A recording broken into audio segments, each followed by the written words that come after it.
Última aula da disciplina, esse tópico de estabilidade e circuitos osciladores. Nós vamos basicamente trabalhar com osciladores aqui, vamos falar de estabilidade e os diagramas de Nyquist, Black e Bold de outra forma. E simulações de exercícios. No final da aula passada, a gente comentou sobre os osciladores, bem brevemente, não é? E agora a gente vai entrar um pouquinho mais em detalhes. São esses blocos aqui que constituem o oscilador. Vocês notem que não tem entrada. O sinal aqui de entrada, ele não existe. Mas você tem a realimentação. Você tem um amplificador e uma rede passiva. Exatamente do jeito que a gente já falou na semana passada. Na segunda-feira passada. Essa rede passiva era resistores só. Mas agora vocês vão ter RC, LC, capacitores e resistores, capacitores e bobinas, dispositivos piezoelétricos para frequências muito elevadas. Quando você usa o piezoelétrico, ele tem um comportamento meio parecido com o do capacitor, mas ele tem uma capacidade de manter a frequência, além de elevada, fixa e estável. Geralmente a gente usa para sincronismo de um computador, por exemplo. Mas aqui temos o amplificador, nós temos essas opções aqui, um transistor bipolar, um transistor de efeito de campo de junção, um transistor de efeito de campo do tipo MOS, amplificadores integrados, como, por exemplo, o amplificador operacional e etc. Quando vocês dão o ON, o botão de ligar, esse cara, claro, ainda não está oscilando aqui, não tem sinal nenhum na saída. Mas bem no início, aquele instante T igual a 0, né? Você tem um ruído aqui, ruído térmico, alguma coisa assim. Você tem aqui esse ruído, ele está atribuindo ao ruído térmico intrínseco, né, do sistema, né, tal. E esse ruído aqui tem várias frequências, vários sinais, é um ruído. Então ele passa aqui pelo amplificador, ele vai ficar maior aqui, e depois ele vai ser atenuado aqui, por essa rede passiva. Só que essa rede passiva, como ela é composta por RC e LC, então ela tem a capacidade de filtrar. Filtro, é aqueles filtros que a gente falou, tá, nas aulas. E ela vai filtrar de tal forma que apenas uma frequência passe para cá. E esse sinal de única frequência, que tem vários aqui, várias frequências, só um vai passar para cá. E esse vai ser amplificado. E depois vai vir para cá novamente, vai ser amplificado de novo, vai vir para cá novamente, vai ser amplificado de novo. Isso vai acontecer tendendo a infinito. É muito rápido. Se lembra que a função de transferência de malha fechada é A J ômega dividido por 1 mais AB. Se esse AB for menos 1, o que vai acontecer? 1 menos 1, 0 no denominador. Então, o seu ganho de malha fechada vai ficar infinito. E é isso que acontece, de tal forma que essa rede aqui, esse sinal que está aqui, ele vai sendo amplificado, até ficar muito grande. Só que, é evidente que vai ter um limite. Esse limite está relacionado com o fato de que o sistema aqui, ele vai aquecer, e esse AB ele vai ficar menor que menos 1. Menor seria menos 1,5, menos 2, alguma coisa assim. Nessa situação, você tem a estabilização. Não ocorre mais o aumento na amplitude do sinal. Então, AB igual a 1, você tem isso aqui. Depois, o AB maior que 1, vocês têm a oscilação. Dependendo do tipo de amplificador, se for um inversor ou não inversor, aí você tem o AB igual a 1 positivo ou negativo. É realimentação negativa ou positiva. Se a realimentação for negativa, então esse AB aqui tem que ser igual a menos 1. E se ela for positiva, o AB tem que ser 1. E a gente tem que fazer um ajuste, é claro, no amplificador ou na rede, para você ter a defasagem certa, né? Porque se você tiver um sinal aqui com uma determinada fase aqui, e ele chega aqui com a mesma fase, esse amplificador é não inversor. Quando ele entrar aqui, essa rede não pode defasar esse sinal. Ele tem que chegar aqui com a mesma fase, para você ter o processo de oscilação acontecendo. Se ele tiver uma fase aqui, e aqui tiver defasado 180 graus, ou seja, você tem um sinal assim, né, a senoide, imagina a senoide aqui sendo desenhada, assim, bonitinho, tá? E aqui você tem uma defasagem, olha, mudou. Eu desenhei para baixo, assim, primeiro, depois subiu. Aqui era subindo, descendo. Aqui é descendo, subindo. Isso é defasagem de 180 graus. Essa rede aqui, obrigatoriamente, ela vai ter que defasar esse sinal de 180 graus também, para ele voltar a ser assim, subindo, descendo. Aqui vai entrar descendo, subindo. Aqui vai subindo, descendo. Ela defasou 180 graus. Aí entra para cá, amplifica, defasa de novo, tal, tal. E aí você tem sim o processo. Se não defasar, aí vai, ou se você não casar os dois, né?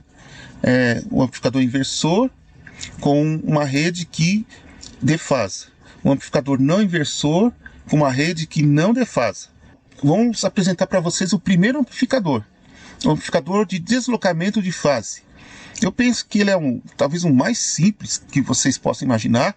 Aqui ainda está simbólico. E está dando mais ênfase nessa rede de feedback, aqui, rede de realimentação. Essa aqui é o nosso B, nossa rede de realimentação. E aqui é um amplificador idealizado, só em bloco, né? E aqui nós temos a relação entre os dois. Note que esse B aqui é composto por um RC, RC, RC. Se esse cara aqui é inversor, e ele tem que ser inversor, tá? Aqui tem que ser inversor. Então, o sinal ele vai estar, digamos assim, subindo e descendo aqui. E aqui vai estar descendo e subindo. Essa rede, vocês notam que tem 1, 2, 3 conjuntos de RC. E eu tenho que ter aqui na saída, aqui, ó, uma defasagem de 180 graus. Portanto, esse RC aqui, esse primeiro, vai defasar de 60 graus. Esse outro de 60 e esse outro de 60. E no final, você vai ter 180. E ele também vai atenuar o sinal. Evidente, né? Uma rede passiva, né? Ela atenua o sinal em termos de amplitude. E ela defasa o sinal de 180 graus, a rede toda, né? E atenua o sinal de uma certa atenuação. É característica dela. Portanto, esse amplificador tem que ter um ganho que seja igual a 1 sobre B. De tal forma que o AB vai dar 1. A gente vai mostrar isso agora melhor. Aqui está o desenho do nosso amplificador. A frequência é essa aqui. Vamos assumir que a gente já sabe, sem dedução. E o beta, a atenuação que esse cara produz, ela é intrínseca dele. Independentemente do capacitor, do resistor, o beta vai ser sempre 1 sobre 29. Se esse B, o B é igual a 1... Estou chamando beta, mas pode ser o B também. B de beta, beta. Então, o ganho desse cara tem que ser quanto mesmo? Vamos ver se vocês falam. Se esse aqui atenua de 1 sobre 29, quanto que deve ser o ganho desse amplificador aqui? Que RF sobre RS vai ter que ser igual a 29. E aí, quando você ligar o sistema, ele vai oscilar. Geralmente, se coloca aqui um potenciômetro aqui, porque essa história, essa oscilação, esses cálculos nossos são teoria. Na prática, você tem desvios em toda a parte aqui. Os resistores não são do valor que está especificado, são de outro valor. Tem uma tolerância de 5 a 10% nos resistores. Os capacitores são reais, esses outros resistores também têm tolerância dentro deles. Então esse 1 sobre 29 aqui, ele é bem teórico. Na verdade não, perdão, ele não é bem teórico, ele é praticamente isso. Mas o ganho do amplificador você vai ter que dar uma compensada. Fazer ficar um pouquinho maior do que 29, para dar conta aqui. Então tem que ter esse joguinho de cintura. Por isso que a gente coloca um potenciômetro aqui. Você liga, ele não oscila, você fica frustrado. Puxa, não oscilou. Aí você pega um potenciômetro e mexe no potenciômetro. A tendência é você aumentar um pouquinho, mas muito pouco. E o ganho de 29 teórico para um pouquinho maior. Aí você tá com o osciloscópio aqui, pá, você vê a oscilação aparecer, ela aparece. Começa a oscilar, uma senoide bonitinha. Então, você tem que ter esse joguinho de cintura, porque aqui é real, não é ideal. Então, isso aqui é a atenuação da realimentação. Fator de realimentação. Fator de realimentação. Então, aqui eu vou colocar aqui fator de realimentação. Como o fator de realimentação é 1 sobre 29, o amplificador deve ter um ganho do amplificador de 29, como o Fábio já me ensinou. Nesse caso aqui, pequeno detalhe, né? É menos 29, na verdade. Menos 29. Porque esse cara aqui está defasando. A rede está defasando 180. Então esse cara tem que ser negativo. Isso é amplificador inversor, né? Não dá para ver. Então é menos 29 mesmo. Agora o point Y é outro oscilador. Tá? A gente falou do deslocamento de fase, agora o point de Y. Point Y também é com capacitor e resistor. Vocês olhando aqui, vocês veem um circuito em ponte, olha aqui. Parece até uma ponte de Winston, né? Tem a saída da ponte aplicada no amplificador, ele vem para cá, aqui, e aqui, ó, esse R3 aqui e esse R4 é que são os nossos resistores do nosso amplificador. E esse amplificador aqui, ele é não inversor. É não inversor. A entrada realimentada, ela é essa aqui. Essa aqui é a entrada realimentada. A entrada que vem da rede de realimentação. E esses R3 e R4 são responsáveis pelo ganho. Esse desenho deixa explícito que é o circuito em ponte. Não é ponte de Winston. A ponte de Winston é só resistor. Só tem resistor. Não tem capacitor, não tem bobina, não tem nada. Só resistor. Mas na ponte de Wine, a ponte de Wine, vocês notam que tem dois braços aqui da ponte que tem capacitor. Portanto, não é ponte de Winston, tá? É de Wine. Por isso está o nome dele do Wine. Começa com W aqui, mas não é Winston, tá? É Wine. E essa ponte de Wine, ela é oscilador, tá? E tem essa configuração de ponte também. Vamos ver aqui como que isso acontece. Se desprezar aqui as impedâncias do AO, assim, a gente vai simplificar bastante aqui os cálculos. Você tem essa relação aqui entre os resistores e os capacitores. R3 sobre R4, R1 sobre R2 mais C2 sobre C1. Nós não vamos deduzir isso, mas a relação é essa. Se tivesse a impedância do AO, teria que aparecer as impedâncias do AO aqui junto com esses componentes. Ia ficar bem mais complicado. Aqui está a frequência de oscilação. Mais uma vez, eu não vou deduzir. Para vocês até uma boa, porque a ideia é vocês... não gosto disso, mas vai aplicar a fórmula, tá? Mas a gente pede o exercício de um jeito que vocês têm que pensar um pouquinho. Mas é praticamente aplicar a fórmula. Então vocês vão ter que pegar o C1 e o R1, determino, e o C2 e o R2. Esses dois caras aqui que determinam a frequência, ó. O R1, C1, R2, C2. É claro que a gente vai acabar pondo o R1 igual a R2 e o C1 igual a C2, né? Aí facilita muito a nossa vida. Mas se você quiser ser complexo, você coloca tudo diferente. Mas não precisa, tá? A tendência da gente é fazer assim, ó. R1 igual a R2 igual a R e o C1 igual a C2 igual a C. E aí fica assim. A frequência de oscilação 1 sobre 2πRC, que já é até um valor, uma expressão conhecida da gente. Fica bem mais simples você fazer o C1 ser igual a C2, o R1 igual a R2. Se você pegar o R3 sobre R4, aqui, ó, esses dois caras aqui, ó, que é o ganho do seu amplificador, colocar igual a 2, então você vai ter oscilação quando essa razão aqui for superior a 2. É o mesmo raciocínio do oscilador por deslocamento de fase, que a gente viu no slide anterior. Você vai ter que dar uma aumentadinha aqui no valor de R3. Você começa com o R3, o dobro do R4. Aí você aumenta um pouquinho o R3 de valor, com potenciômetro, bem pouquinho. Quando você aumentar de 2 vezes, o oscilador vai começar a oscilar. Você vai ver a senoide aqui, que é o que se desejava. Note que a gente está falando de instabilidade aqui, tá? Quando você tem oscilação, é porque você teve uma instabilidade. A gente tratou de estabilidade e estabilidade na aula anterior e agora também. Então é isso aqui. Então o B, né, que a gente tem aqui na ponte do Y é 1 sobre 2, é meio, fator de realimentação. Aqui vamos verificar a estabilidade ou nível de instabilidade. Então, verificar a estabilidade, se tem estabilidade ou não tem. Agora, a instabilidade você pode ter um pouco mais, um pouco menos. Esse oscilador, você tem aqui o nosso ganho de malha. Então, ganho de malha é um número complexo, né? A gente sabe disso. A gente colocou até na segunda-feira passada a fórmula de Euler, né? E a gente encontrou, e a gente viu que a gente lembra, né, que a fórmula de Euler é dada dessa forma: módulo vezes o cosseno mais J módulo vezes o seno do ângulo θ. E também, se você quiser, você pode escrever na forma retangular, seu número complexo. Isso aqui é uma forma retangular. Tem um L e um J, perdão, tem um L e um M que eu vou ter que me virar para achar o valor.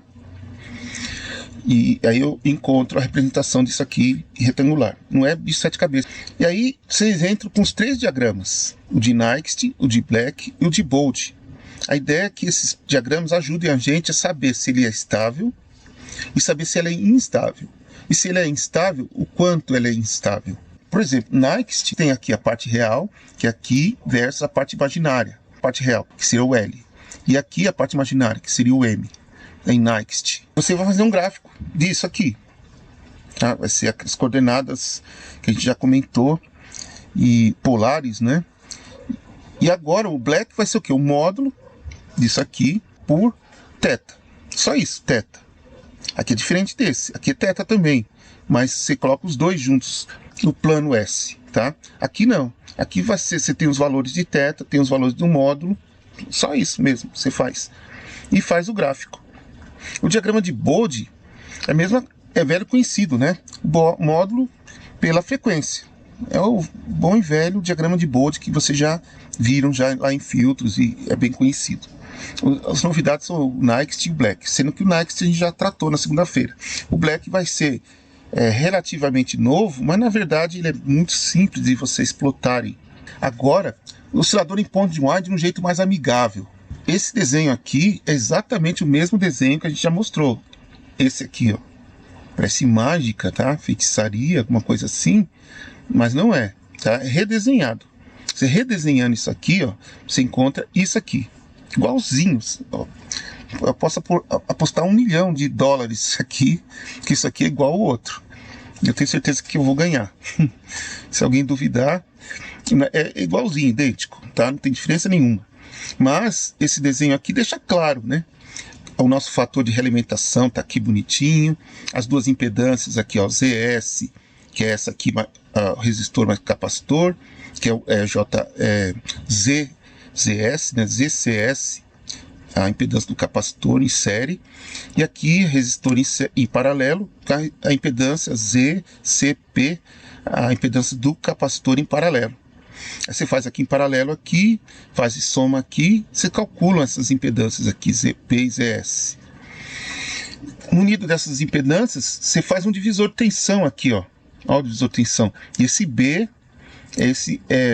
vai ser ZP multiplicado por ZP mais ZS. Aqui está o amplificador, para vocês verificarem, tá? Direitinho, ó, amplificador, a malha B, tá aqui. E agora ela é dependente de ômega. VFBO tá aqui, ó. Aqui tá o VO, que é aqui.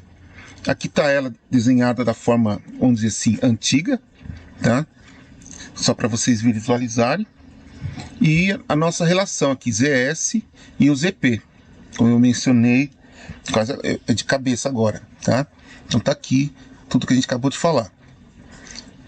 Tranquilo, né? Ponto de um I, ela é bem tranquila. Agora, quero saber o B, tá? Então, se eu fizer o CS igual a CP para variar, coloco igual, e fazendo o RS igual a RP igual a R, eu vou ter o quê?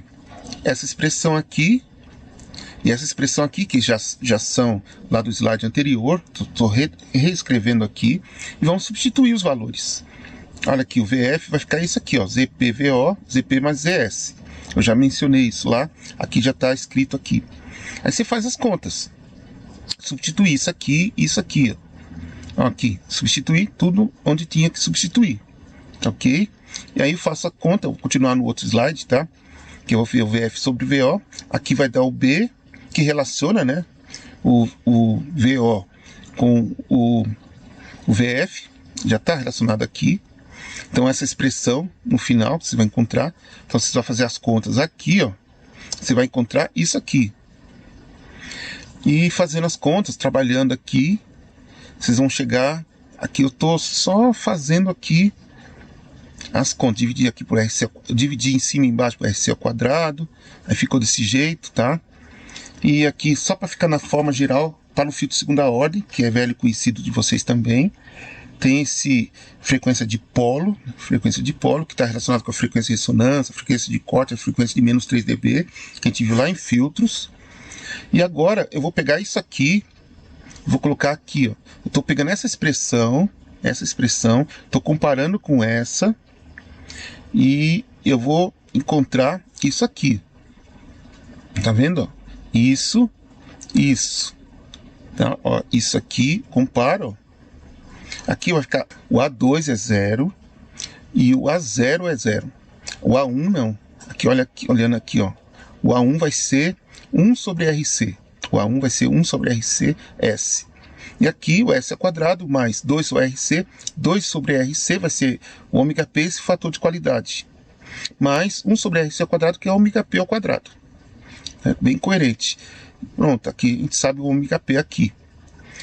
Então vamos substituir tudo aqui, ó, direitinho, ficar organizado. O ganho é isso aqui, é um amplificador não inversor.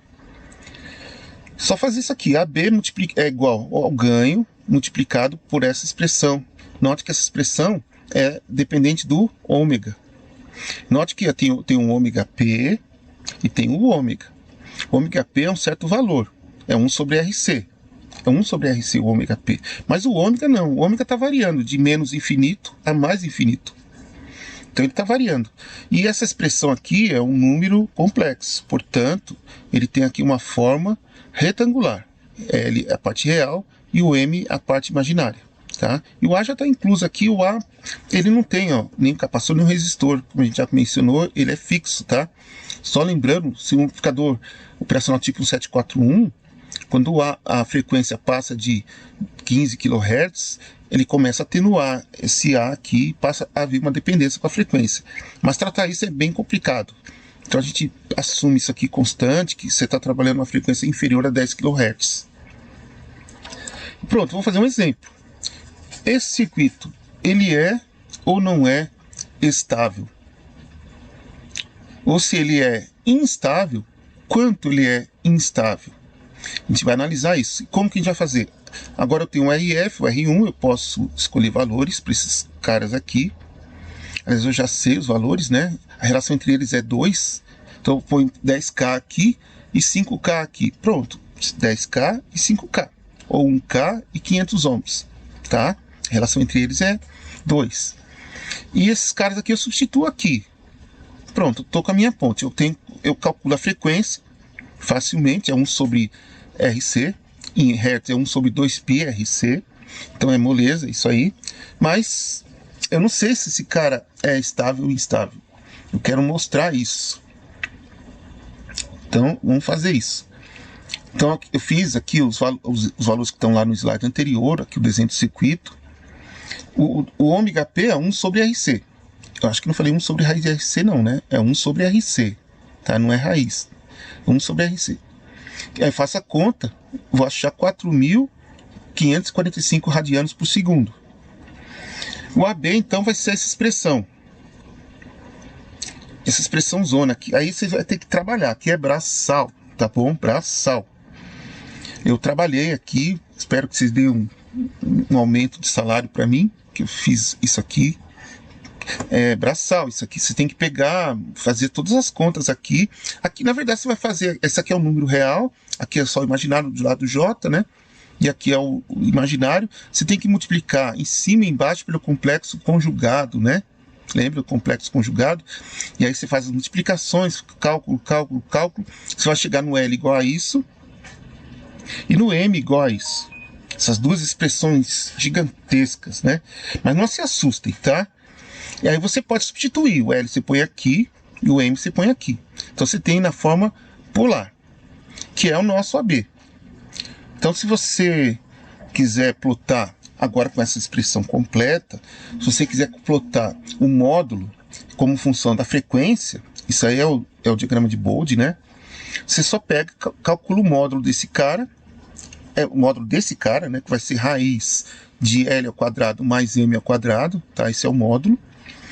E calcula a fase, que é a arquitangente de M sobre L.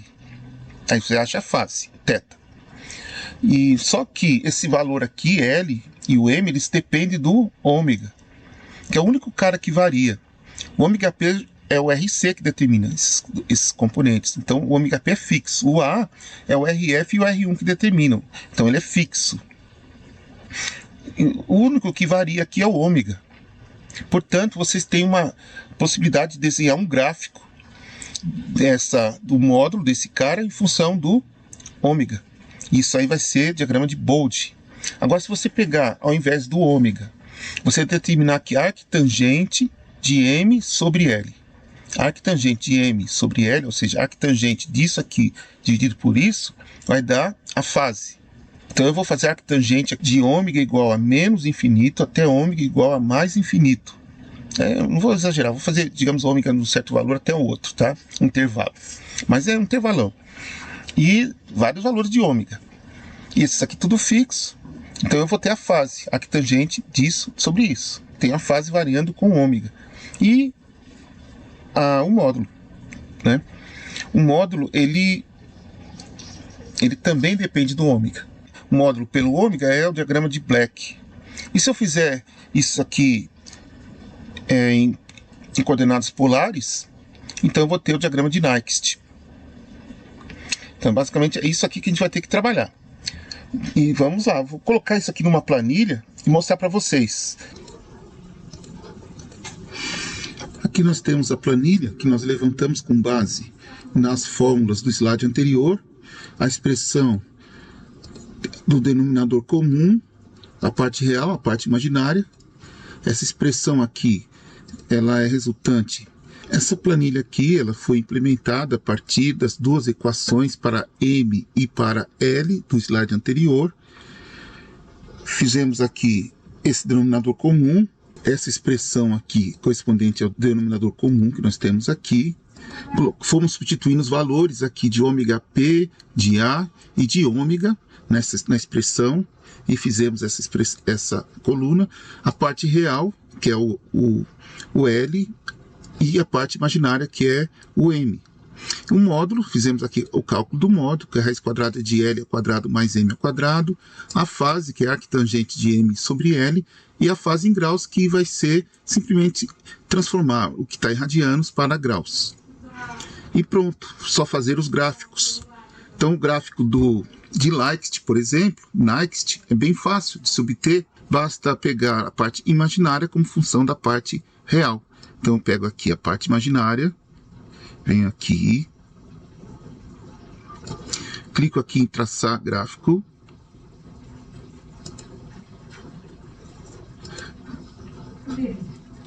deixa eu colocar aqui, vou clicar aqui em inserir gráfico, está aqui. Agora eu vou pegar o eixo, esse eixo da horizontais, vou colocar a parte real.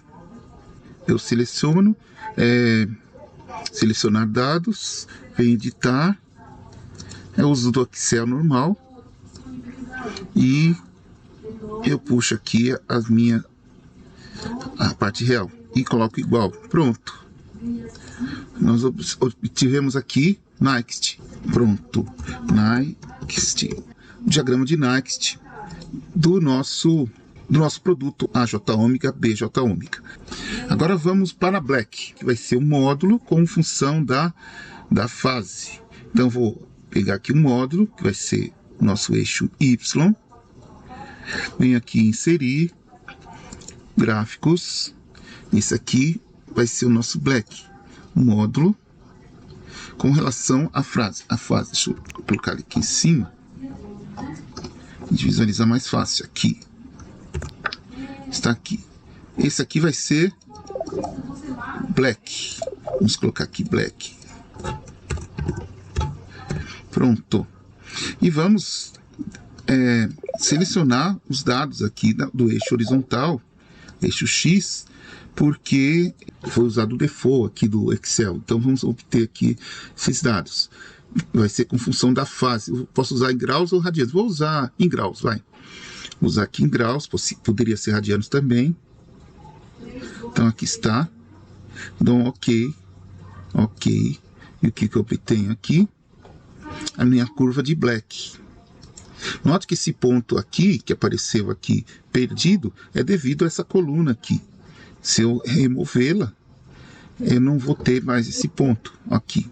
Ok? Só remover essa coluna, não, perdão, essa linha. Removi essa linha, o diagrama fica correto. Tá ok? Eu posso manter assim. Essa linha aqui eu vou omitir. E, por último, Bold. Vamos obter Bold. Bold vai ser o módulo AB com função da frequência angular, de ômega.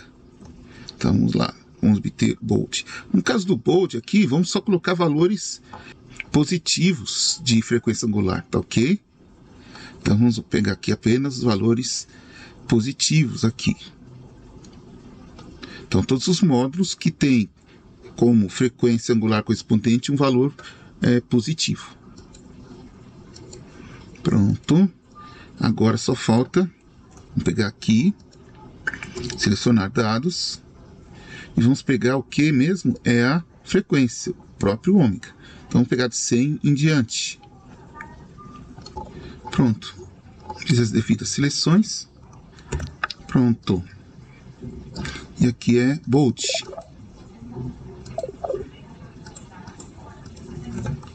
Bolt. Pronto. Feito os 3 diagramas. Nyquist, Black e Bolt. E nós podemos variar aqui tanto o ômega P quanto o A, o ganho do nosso amplificador. Se eu tiver um amplificador com ganho de 1,5, por exemplo, olha o que acontece aqui com os diagramas. Eles não chegam a 1. O 1 aqui no Nyquist, tá? Ou seja, o valor de A vezes B,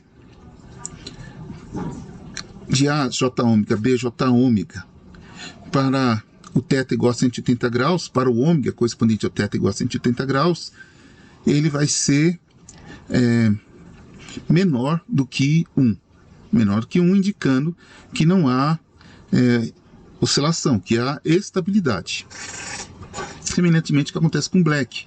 Ele não alcança o valor 1. E no Bolt também não alcança a unidade, aqui no ponto de máximo. Agora, se eu pegar e colocar o A igual a 2,3, por exemplo, olha aqui o que aconteceu. No diagrama de Nyquist, a curva do diagrama de Nyquist, ela envolveu o ponto 0,1. O ponto 10, perdão, ponto 10, ou 1 mais J0. Ele está aqui dentro, indicando que há instabilidade. Possivelmente aqui nessa situação ele está oscilando. E aqui a mesma coisa, passou de 1 aqui, acima de 1 a curva de Black, e o diagrama de Bolt também passou de 1. Tá, ok? Indicando a instabilidade que pode ser traduzida em uma oscilação. Então basicamente é isso que a gente fez. É muito simples até, eu creio que não há problema nenhum. Daí, beleza? Vamos voltar para os slides. Esse aqui foi o que eu encontrei para Nyquist. O fato é que se eu coloco aqui um certo intervalo de ômegas, eu vou ter essa curva aqui, que é o Nyquist. E para um ganho 1,9. Você vê que ele não chega no 1. Depois, esse aqui é o Black. Olha o Black como que é. Parece uma parábola. Comportamento parabólico. Para o ganho igual a 1,9. Olha, não chega até 1. E o diagrama de Bode é isso aqui, ó, que é típico do diagrama de Bode. É um filtro passa-faixa que você tem aqui. Esse é o comportamento típico de um filtro passa-faixa. E ele está com a ressonância aqui, 45-45. Aliás, a ressonância acho que deu um pouquinho antes do 45-45. A frequência de ressonância é outra coisa. Então, é isso aqui, ó. Acho que, na verdade, no primeiro grau coincide. Todos são iguais no primeiro grau. E aqui 1,9. Olha, não chega no 1. Agora, quando eu colocar 2,1, olha, ele passa do 1. Aqui passa do 1. E no de Bode também vai passar do 1. Mas vamos seguir, então. Ao ponto do Wien, aquele negócio lá que a gente falou, do AB chegar em 1, depois passar e aí depois o AB passar de 1, é isso mesmo. Em 1, ou passar de 1, ou então menos 1 e ficar menor que menos 1, isso aí nem sempre acontece de uma forma assim que se espera. Então, o que eles fazem? Eles mexem põe um ganho variável. Como que fazer o ganho ser variável? Coloca uma lâmpada aqui. E no momento que você ligar, essa lâmpada vai acender e ela vai começar a esquentar. E a resistência dela vai mudar. De tal forma que ela vai fazer com que você consiga a relação aqui. Ela se ajusta automaticamente a isso aqui. Como você tem o capacitor ideal, real, capacitor real e resistor real, isso aqui é real, todos eles são reais, então aquela relação 2 entre 430 e a lâmpada, ela não bate. Então, para você fazer bater, você coloca essa lâmpada aqui. A resistência da lâmpada, ela aumenta.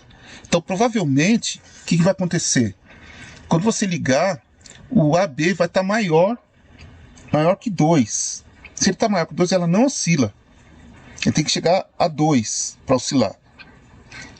Então, e esse cara aqui tem um certo valor, acho que na verdade esse aqui que vai estar em certo 1 sobre 1,9, alguma coisa assim. Aliás, 1 sobre 2,3, sei lá, ele vai estar diferente o valor. E aí esse ganho aqui não vai ser 2, vai ser 1,8, alguma coisa assim. Só que ele começa em 2, sei lá, em 2,1. Então esse ganho ele vai ter que diminuir para poder chegar no AB igual a 1. Percebe? Esse ganho tem que diminuir para o AB ficar igual a 1. Percebe? Então, quando você liga a lâmpada esquenta e o ganho diminui. A resistência da lâmpada aumenta, o ganho diminui e chega um momento que dá AB igual a 1. E ele começa a oscilar.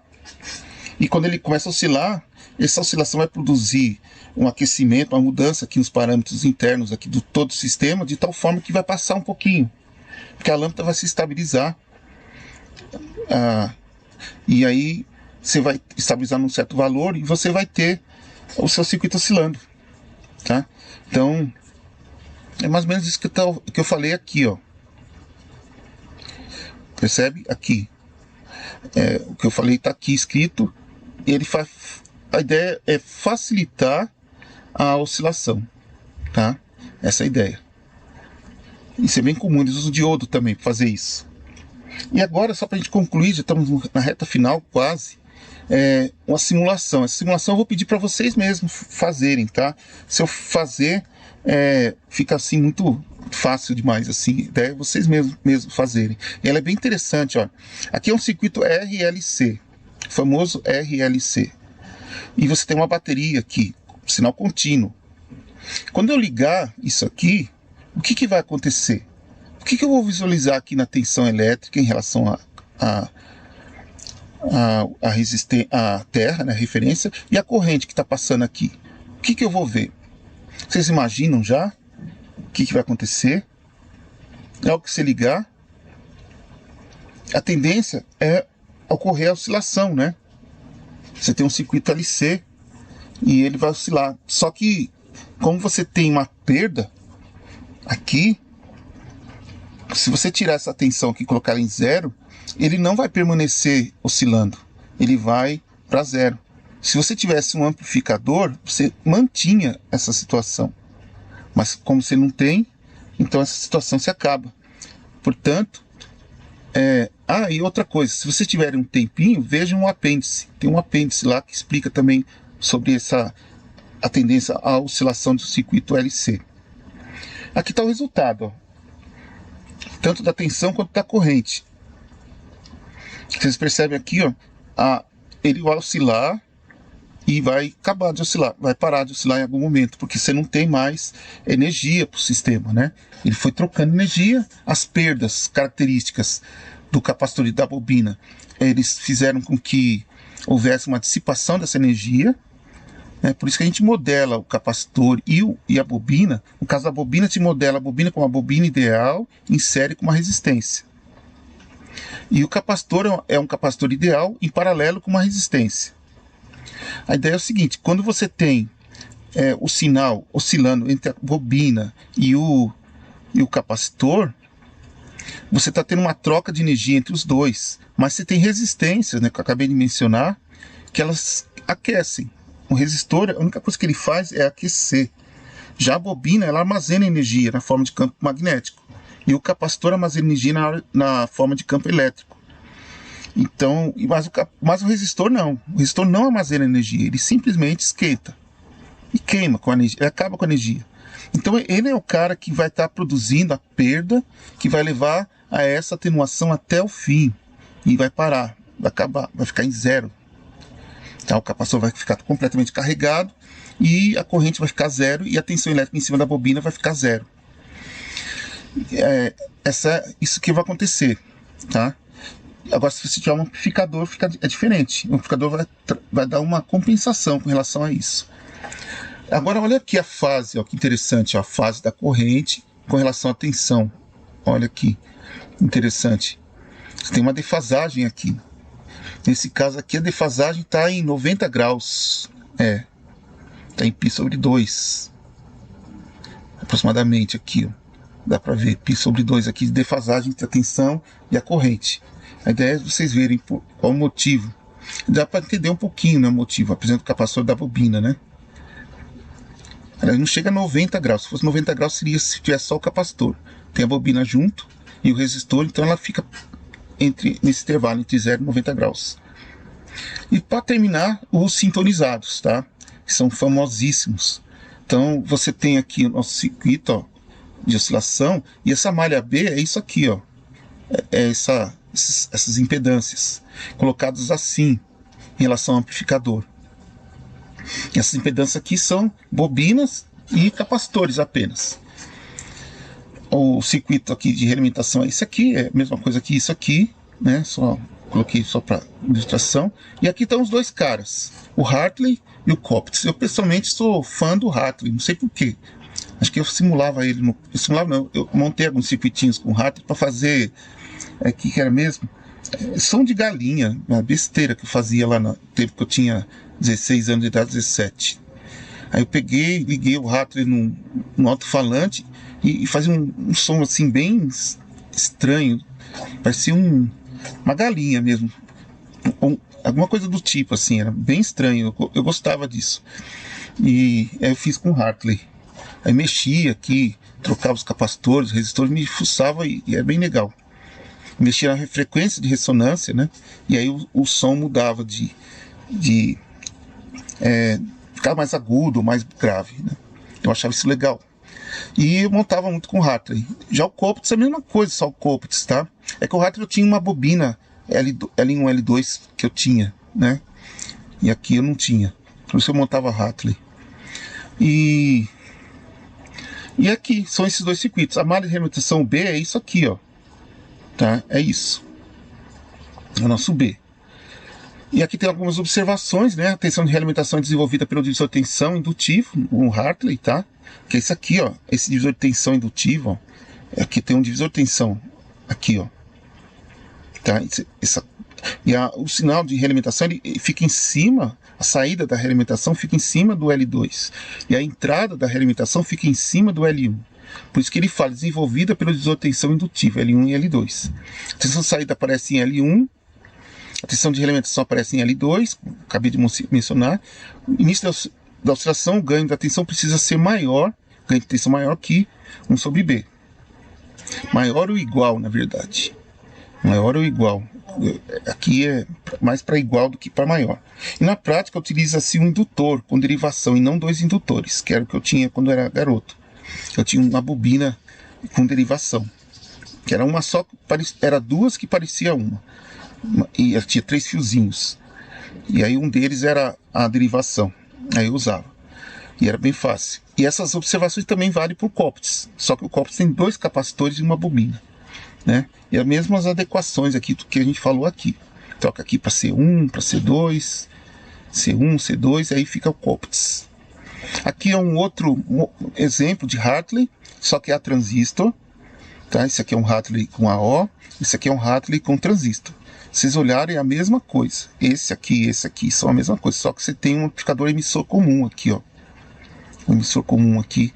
E você tem também essa bobina de radiofrequência aqui, para você, que vai ser a carga. A carga vai ficar aqui. Ela não vai ter contato com o oscilador. A frequência de oscilação é dada por essas expressões, tá? Eu não vou mostrar como deduz. É relativamente simples deduzir, mas vou deixar com vocês. Eu não vou deixar. Isso aqui só não precisa deduzir, tá? É isso e isso aqui, as frequências. Você tem aqui o valor do capacitor, das bobinas, só substituir aqui, você acha a frequência de oscilação. E a simulação, eu fiz uma simulação do Copitz. Já que eu não montava o Copitz na prática, eu vou simular ele. Vocês podem usar o Tina para fazer essa simulação. Coloca os valores que estão aqui e liga para ver o que acontece. E, pelo menos no circuito que eu fiz, né, oscilou. Aqui a oscilação obtida sobre a carga RL.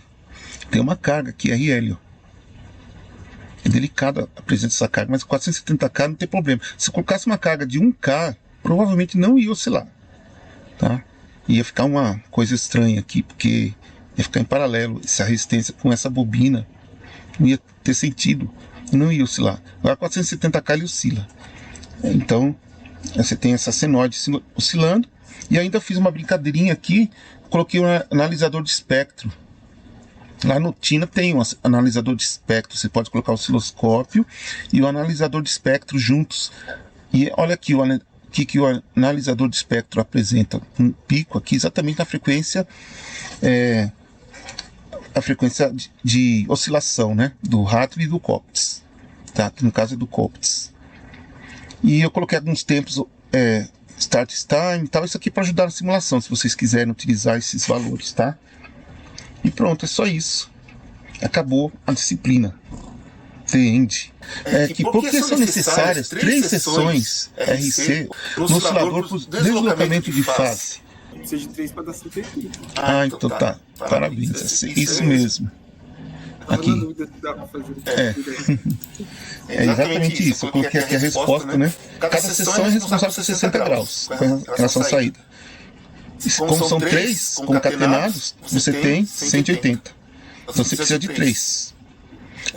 E anota aqui, o amplificador tem que ser inversor. Aqui, dimensione um circuito de um oscilador Hartley com um amplificador operacional cuja frequência é de 100 kHz. Eu vou colocar aqui o amplificador. No caso aqui, deixa eu posicionar aqui melhor. É um inversor, né? Menos, mais. Estou copiando o que estava lá na tela. Antes, lá no PowerPoint. Aqui vai ser o seu circuito, o Hartley.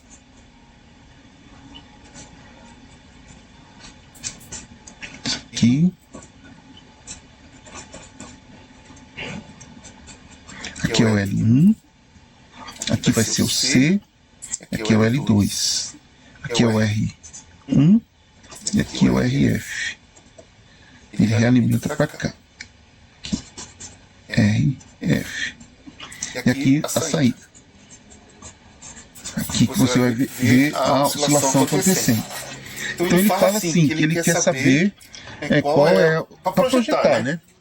Então para você projetar, você vai precisar, deixa eu só conferir aqui a pergunta direitinho. Dimensione, né, o circuito. Dimensione o circuito. Então você tem que encontrar o valor de C, o valor de L2 e o valor de L1. É isso que é o desafio aqui nesse exercício. A ideia é a seguinte, eu vou redesenhar essa parte aqui do circuito. Vamos mostrar com outra cor. Essa parte aqui do circuito, eu vou redesenhar ela. De tal forma a conseguir obter o valor de B. Tá? O valor da atenuação. Então vamos fazer isso aqui. Redesenhando, vai ficar assim. Ó. Esse aqui vai ser o saída. Esse aqui vai ser entrada, aqui vai ser saída. Só fazer assim, ó, L1 igual a L2 igual ao certo L. Tá? Então vai ficar assim. Assim. Agora eu ponho o capacitor aqui. Estou redesenhando isso aqui. Aqui é a referência, aqui embaixo, referência. Aqui vai ser L, aqui vai ser L, aqui vai ser C. Tá? Como eu sou projetista, eu tenho esse direito de fazer isso. Tá? E é comum fazer isso, tá?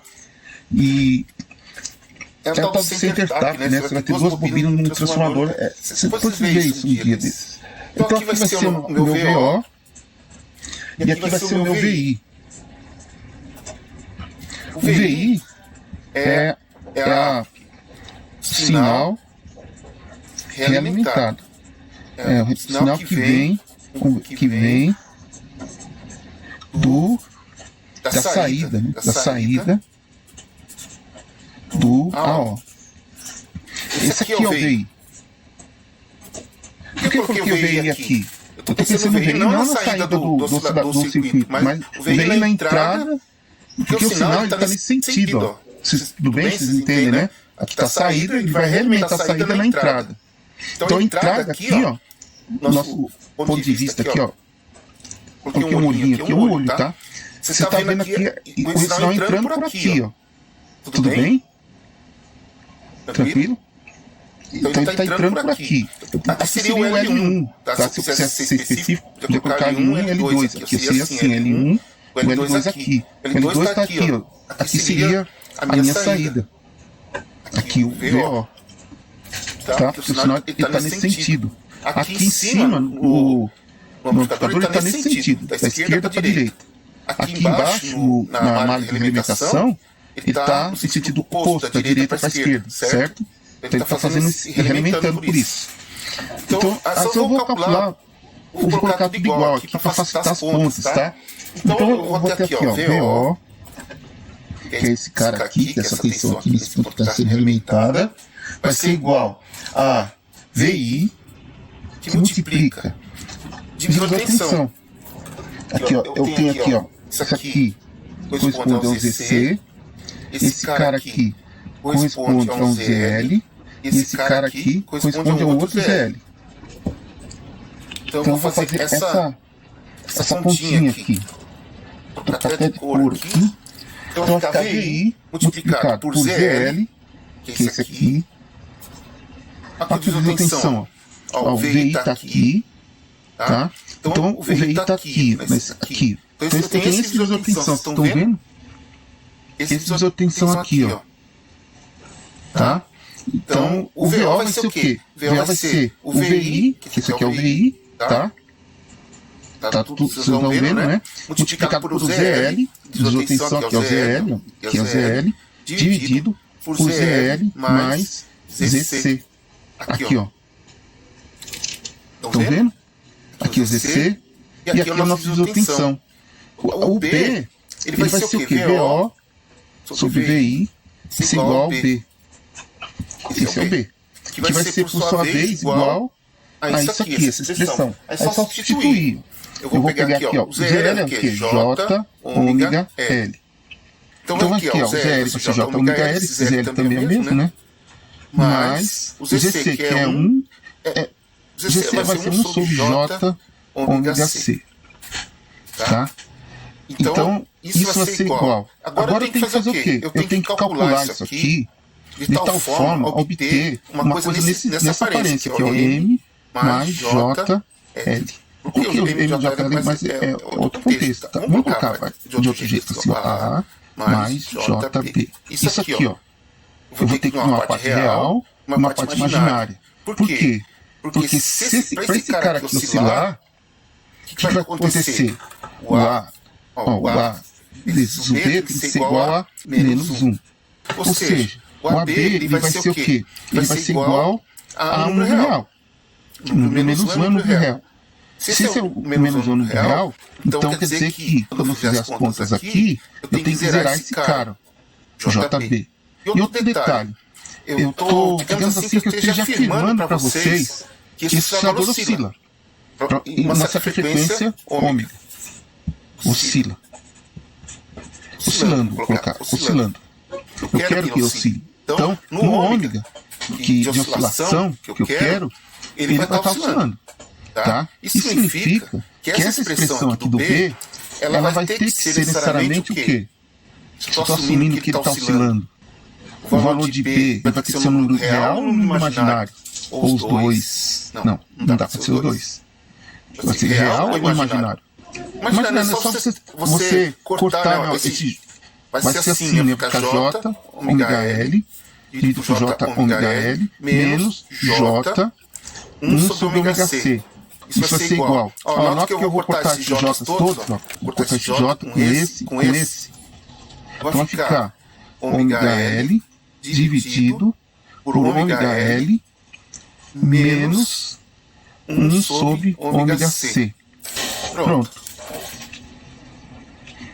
E agora eu vou fazer isso aqui igual a menos 1. Certo? Para ele começar a oscilar. nesse ômega aqui. Então eu vou ter ômega igual... Perdão, vou fazer a conta aqui. Ômega L igual a menos ômega L mais 1 sobre ômega C. É menos 1 porque eu tenho ficador inversor. Então aqui vai ficar 2 ômega L igual a 1 sobre ômega C. Notou que o J sumiu, né?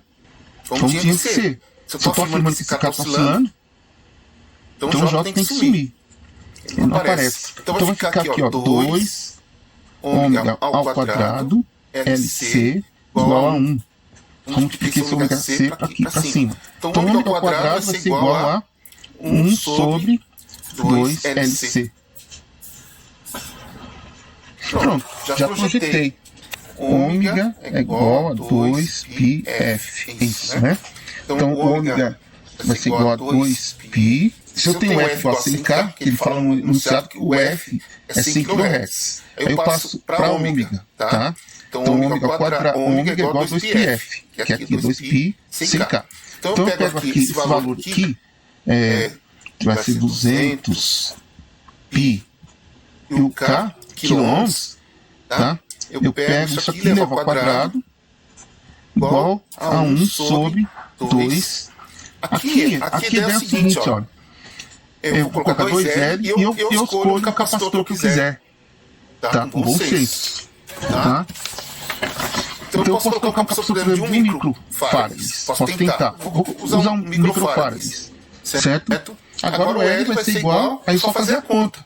O L vai ser 1 sobre. É só fazer a continha. Então vocês vão ter que fazer essa conta. 200π vezes 1000 ao quadrado. Multiplicado por 2 vezes 1 micro.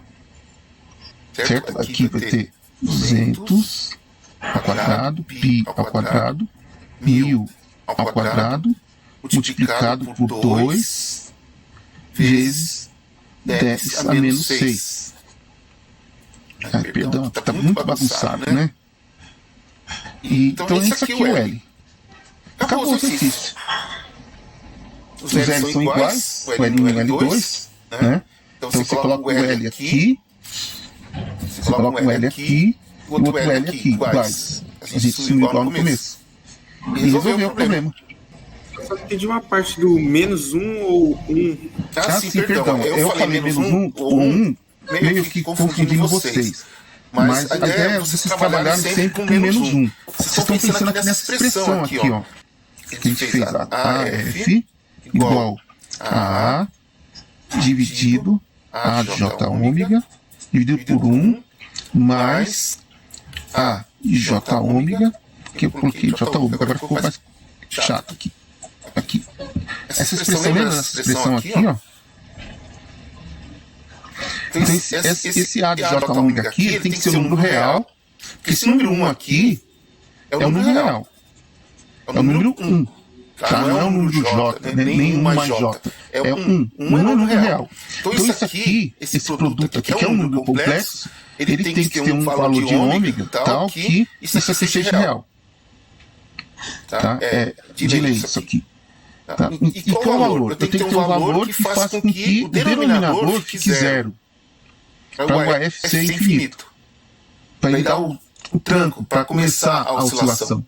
Então, aqui o menos 1 aparece aqui. Esse AB aqui é esse AB aqui, ó. Aqui, ó. Perdão, deixa eu voltar por a tela no lugar certo. Aqui, assim, ó. Esse AB igual a menos 1 é esse AB aqui, ó. Tá vendo? Então, por isso que aqui é menos 1. Tá? Aí tem que ser menos 1 para dividir por 0. Exatamente. Porque ele está pensando aqui na representação negativa. Ela é negativa porque, ó, vocês olharem aqui, ó, o sinal de alimentação entra aonde, ó? Esse aqui não é o sinal que vem alimentado, ele está entrando aonde? No negativo, né? Então a alimentação é negativa. Se ela é negativa, você tem o que aqui no denominador do sinal? Aqui. Sinal de mais, certo? Aqui, ó, esse menos aqui indica que é mais aqui. Tudo bem? Sim. E aí, portanto, eu tenho que ter o zero aqui para dar o start. Então, 1 mais menos 1 é 1 menos 1. 1 menos 1 é 0, fica 0 aqui. E aí dá o start para a oscilação. deu o estado de oscilação nessa frequência aqui que a gente calculou, nessa frequência que ele está impondo, né? Que a gente determinou o L e o C, então depois do tempo estabiliza nessa oscilação. E fica. Que o AB vai ficar um pouquinho maior que... Aliás, um pouquinho menor que menos 1. Tudo bem? Que a gente às vezes pode confundir, sabe o que acontece? Quando a gente pensa no módulo de AB. Que a gente trabalha com módulo também, principalmente no diagrama de Bode e no diagrama de Black. A gente mexe com módulo. E também no NAST também é um módulo. Tá? Todos eles são módulos. NAST, Bode, Black, tudo é módulo. Então aí o módulo é 1. O módulo é 1. Mas o AB sem ser módulo, ele é menos 1. Para ter a condição de início de oscilação. Eu estou mexendo aqui para vocês visualizarem os dois aqui ao mesmo tempo. Aqui você seria dimensionar também o ganho. O ganho ele vai ser... Deixa eu ver. Eu achei o ômega, achei a relação VO sobre VI. O módulo é o módulo. O ganho vai ser 1. O módulo de AB. Vocês vão ter que calcular o módulo de AB. Vocês acharam o valor de B nesse exercício aqui. VO sobre VI, que vocês fizeram nesse exercício 2. Estou voltando para o exercício 2. O módulo vai ser 1. E o A ele tem que ser um pouco maior que 1. Não muito maior que 1. E o RF, que fica entre a saída e a entrada do AO, ele deve ser um pouquinho maior que o R1. Como a gente tem as perdas nos componentes, o ganho vai ser um pouco maior que 1. Esse um pouco maior que 1, que no valor do ganho, nesse exercício 2, ele vai dar conta das perdas entre a bobina, as bobinas, né, e o capacitor, tá?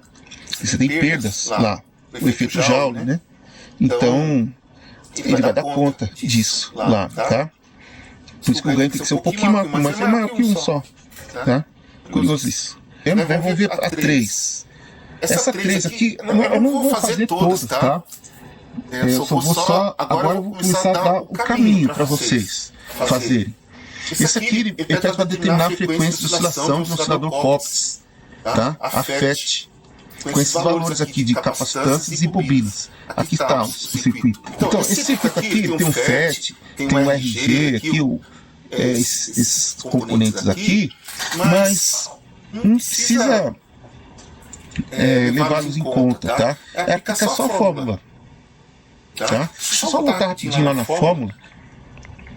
Ó, no Hartley, lembra que o Hartley, a gente acabou de resolver o Hartley? No Hartley o L1 era igual a L3, então ficou L, 2LC, lembra? 2LC, né? Então aquela fórmula que a gente achou lá no exercício 2, ele bate, tá? Ele tá certo, tá?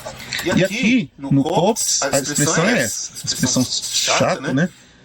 É produto pela soma, né, dos capacitores, multiplicado pela bobina, que é a única que tem no circuito do COPS, tá? Então você aplica essa fórmula, simplesmente isso.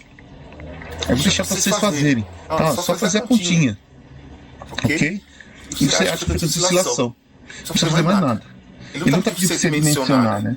Encontrar os componentes. O quarto exercício. Considerar o exercício da figura seguinte, determina os componentes para obter um sinal sinusoidal com frequência de oscilação kHz. Na medida do possível, especifique componentes comerciais. Então aqui é o desenvolvimento que faz também, né? Aqui é bem simples, né? Aqui ó, o R, CR, CR e CR. Cada um vem fazendo 60 graus. Você vai escolher o valor de C, vai escolher o valor de R. Só isso. Você escolhe. Por isso que ele fala valores comerciais. É bom você colocar os valores de capacitância comerciais, tá? E calcular os resistores. Mas acho não. Você pode pôr direto, né? Só que você tem que descobrir o RC vai determinar a frequência de 1 kHz. Vai ser 1 sobre 2π. Não, 1 sobre RC raiz de 6. Lembra? A frequência em Hz vai ser 1 sobre 2π RC raiz de 6, de meia dúzia. É só isso. Você coloca 1 kHz lá na frequência, dá um valor para C, que é o capacitor, e calcula o R. Tudo bem? E o ganho desse cara aqui vai ter que ser 29, né? Menos 29. Porque ele é o módulo do B é 1 sobre 29, né? Então, o ganho é 29, menos 29, que aqui é inversor. A inversora aqui, tá? E aí pronto. Tudo bem esse quarto? Beleza, né? O quinto, aqui o circuito a seguir, verifique se o circuito a seguir pode oscilar. Analisar apenas em termos do módulo do ganho. Você tem que achar o módulo do ganho igual a, para ele oscilar, o módulo, aqui o módulo do ganho, deixa eu ver aqui. Aqui a ideia é a seguinte, vocês vão ter que pegar o ganho desse cara, que é igual a quanto? Esse 201K dividido por 100K, então vai dar 2,01 de ganho, tá? E tudo bem, tá aqui 2,01, que é o, tudo bem, tá aqui o ganho. Agora você tem que pegar e calcular o B, né? A partir desses valores. Vocês têm fórmula nos slides que permite você saber o valor de B. E o B vai ter que ser também um pouco maior que 1, um pouco maior que 2, né? Aliás, vai ter que ser 1 sobre 2, né? Vai ser meio, né? O B. É isso? Concordam? Aí eu vou ter que calcular o valor dessa atenuação, que é o valor do B, né? E verificar se ele é igual ao inverso do ganho, né? Ou vice-versa, o ganho é o inverso do B. Tá? Eu tenho que verificar se isso está acontecendo. Isso B, né? Isso aí, só. Tem que verificar isso. Tá? Verificou isso, se for atender a condição, né? AB igual é maior que menos 1, então tá beleza. Mas se ele for menor que menos 1, então não vai oscilar. Tudo bem isso aí? Tranquilo, né? Vamos fazer o 6. O 6 é a mesma coisa, é aplicação de fórmula, na cara dura, e está assumindo que ele oscila, né? E esse aqui já é o mais chatinho, tá? Que aí eu vou deixar para vocês quebrarem a cabeça, mas eu não vou pedir exercício assim, tá? Vamos resolver esse exercício aqui, o exercício 7. No caso aqui, nós temos a ideia aqui é a gente determinar o fator de atenuação do sinal de saída realimentado na entrada.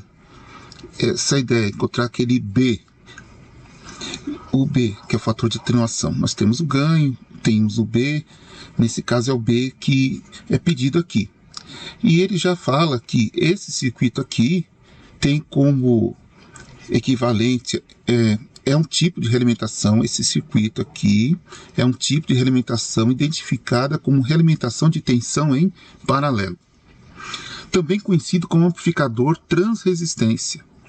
O valor dessa transresistência aqui é dada a unidade ohms. Esse RM aqui é transresistência dada em ohms, que nós vamos identificar também, embora não seja pedido no exercício. Também é conhecido como conversor corrente-tensão. Então, a saída ela é dependente da corrente na entrada. Então, a corrente aqui, há uma certa conversão de corrente elétrica em tensão elétrica. Conversão de corrente elétrica, uma corrente elétrica aqui na entrada, ela é convertida em tensão elétrica. Ou seja, essa tensão elétrica aqui ela é proporcional a essa corrente.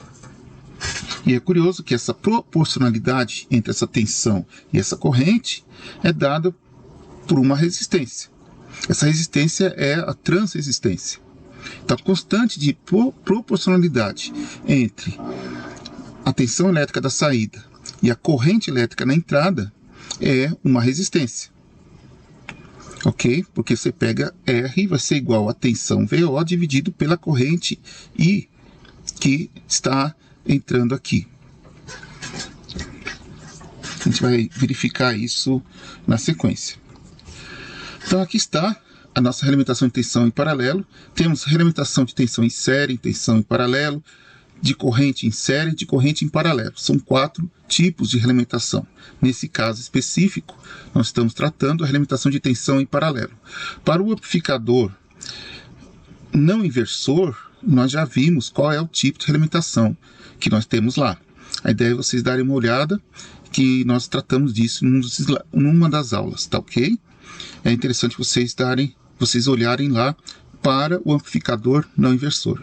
Aqui nós temos o amplificador inversor e nós temos aqui a realimentação correspondente, que é a tensão em paralelo. Também conhecido como amplificador de transresistência ou conversor de corrente de tensão, como nós já mencionamos. Aqui, vamos verificar quem são aqui as correntes. Aqui temos 3 correntes aqui e uma tensão elétrica. E 2 elementos, o amplificador e a malha de realimentação ou circuito de realimentação. E vamos identificar quem é quem aqui. A tensão de saída VO já está aqui. VO está aqui, evidentemente medido em relação à referência. Aqui o VO.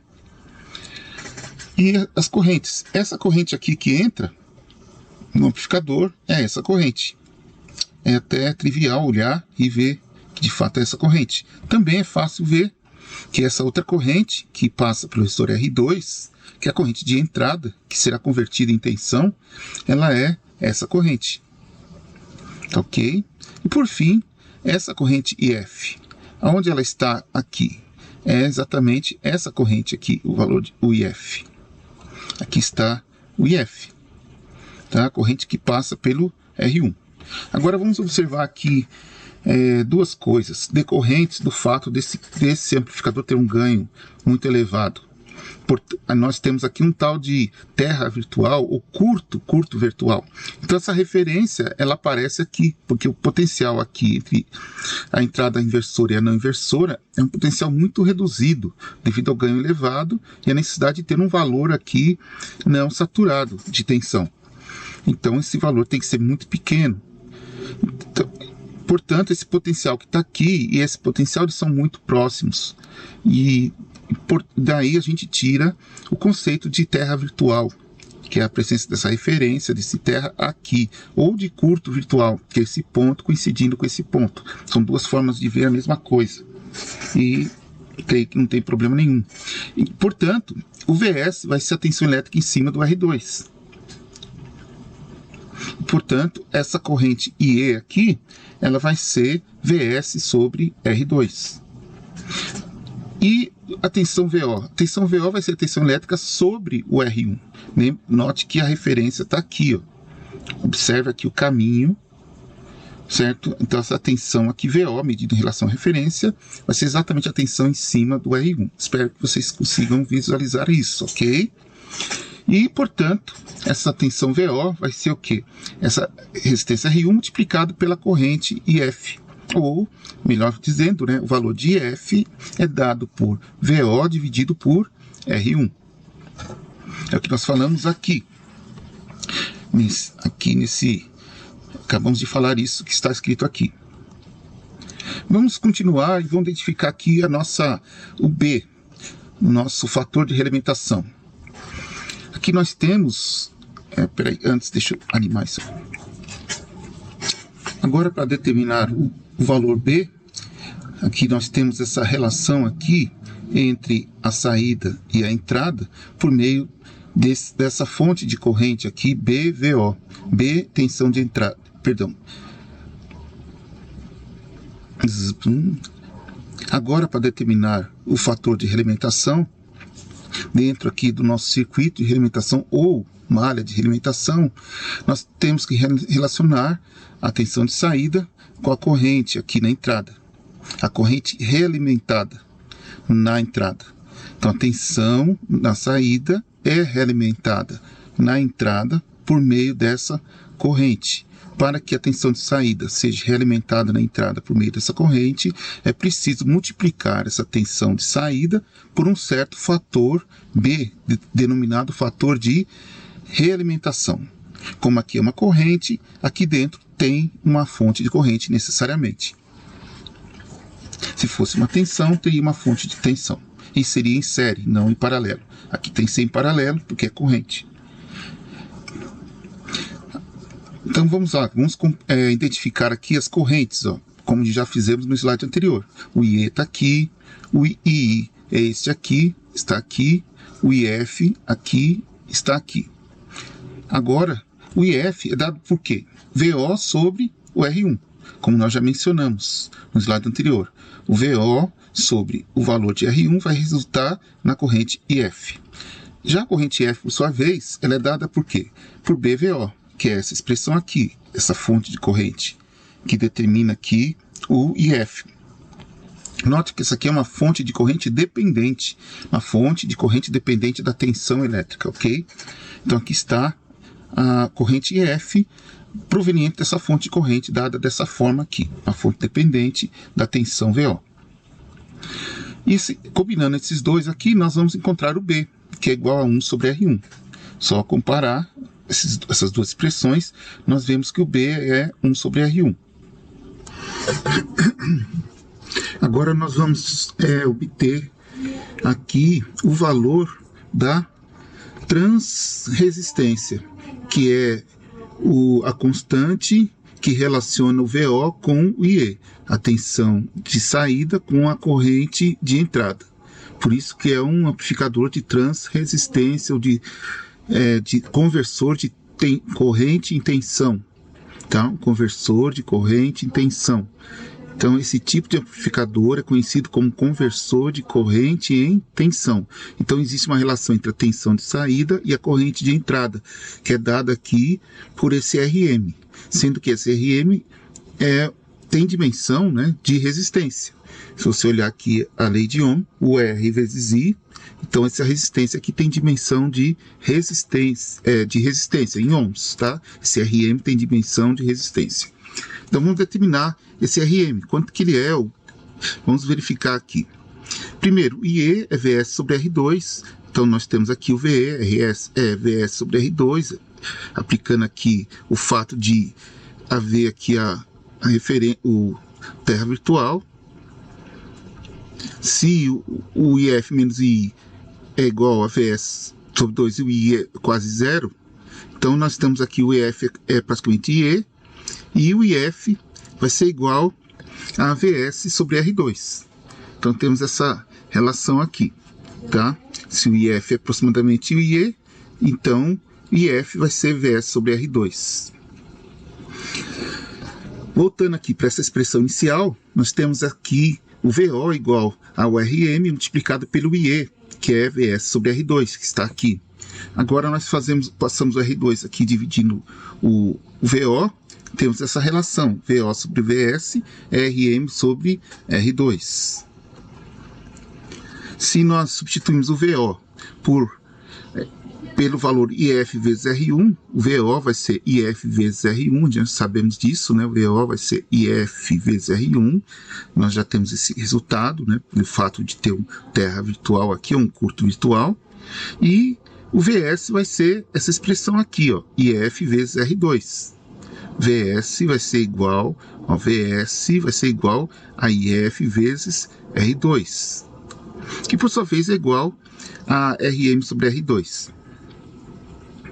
Portanto, nós temos aqui o seguinte, RM vai ser igual a R1. Corta esse F com esse F, esse R2 com esse R2, vai ficar RM igual a R1. E pronto, chegamos ao final desse exercício. Inclusive, de bônus, demonstrando que o resistor R1, que é a resistência de realimentação, corresponde ao RM. Ou nós também podemos pensar que o RM, o inverso do RM, é o fator de realimentação. Só colocarmos aqui. E se formos escrever em termos de RM, o fator de realimentação, nós temos essa expressão aqui, essa expressão final, aqui. P vai ser igual a 1 sobre RM, ou o inverso da transresistência. E esse aqui, por último, explica o funcionamento de um circuito oscilador a seguir e desenha um sinal girado na saída. Só vou perguntar para vocês, vou ser bem chatinho, esse aqui é o último exercício, tá? E esse cara aqui, o sinal na saída, ele é o quê? Esse desenho aqui não tem nada a ver com o que a gente viu até agora, né? Todos eles tinham mais de um capacitor, ou tinha mais de um elemento reativo. No hard tinha um capacitor, mas tinha duas bobinas. Então são 3 reativos. No deslocamento de fase tinha 3 reativos, 3 capacitores. No point wine tinha 2 reativos, 2 capacitores. Então, elementos reativos tem que ter pelo menos 2, já por inferindo, né? Esse cara aqui não tem 2, tem um capacitor só. Esse exercício ele é chamado de oscilador por relaxação. Ele gera na saída uma onda quadrada ou uma onda triangular, chamada dente de serra. Só que ele não gera senoide. A ideia é o seguinte: quando você ligar esse AO aqui, é possível que ele, com assumir como condição de contorno, condição inicial, né, que ele tenha VCC aqui.